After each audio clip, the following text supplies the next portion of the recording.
Well, just take a look at all of these pages featuring lists and lists and lists of bills. Key hearings today decided which of these will move forward, and as you can imagine, lawmakers whose bills made it through are relieved, while others whose bills did not go through are disappointed.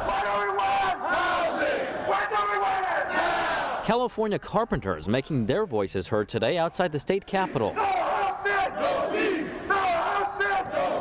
They're in Sacramento to urge support for SB 4 and SB 423. SB 4 would allow faith institutions to build affordable housing projects on their excess land, while SB 423 seeks to streamline affordable housing construction in areas not meeting state-mandated housing goals. Good morning. Both bills were among more than 1,000 pieces of legislation that went before either the Senate or Assembly Appropriations Committees on this day known as Suspense Day. In essence, the day is all about committee members taking up bills that could have financial impacts on the state, specifically pieces of legislation that would require the state to spend at least $50,000 from the general fund or $150,000 from another special fund. All the more significant this year as California faces a $32 billion budget deficit. Hold in committee. Members of the Appropriations Committee can either kill a bill, make amendments to it, or allow it to continue on in the legislative process.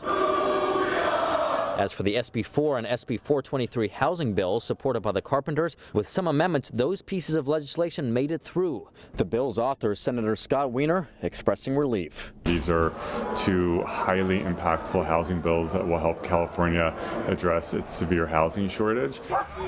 As for a bill that would limit the use of law enforcement canines only for situations deemed dangerous, with amendments, it too got through the committee. I like the direction that we're headed, the right thing to do, and a necessary discussion to continue to have on the proper use of police canines. On climate, Senator Henry Stearns' SB 12 that by the end of the decade seeks to reduce greenhouse gas emissions by more than half what they were in 1990 died in committee. But he saw success with his other bill requiring companies that take in more than $500 million in revenue every year to provide climate-related financial risk reports. We're basically asking the biggest banks and corporations in the world to just tell us what's in their wallet.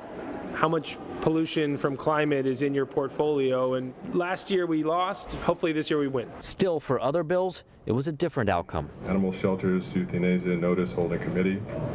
AB 1101, flora, balcony inspection. That was Assemblymember Bill Asaley's real-time reaction upon watching his piece of legislation held in committee, or in other words, killed.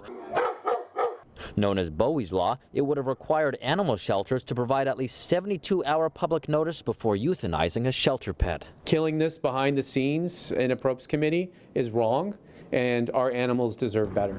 And Asaley says he hopes to force a floor vote on his bill in one last-ditch effort to save it. As for the bills that did make it through, remember, they still have a ways to go to reach the finish line. They first need approval from both chambers and eventually the governor's signature. Reporting at the state capitol, covering local news that matters, Eitan Wallace, Fox 40 News.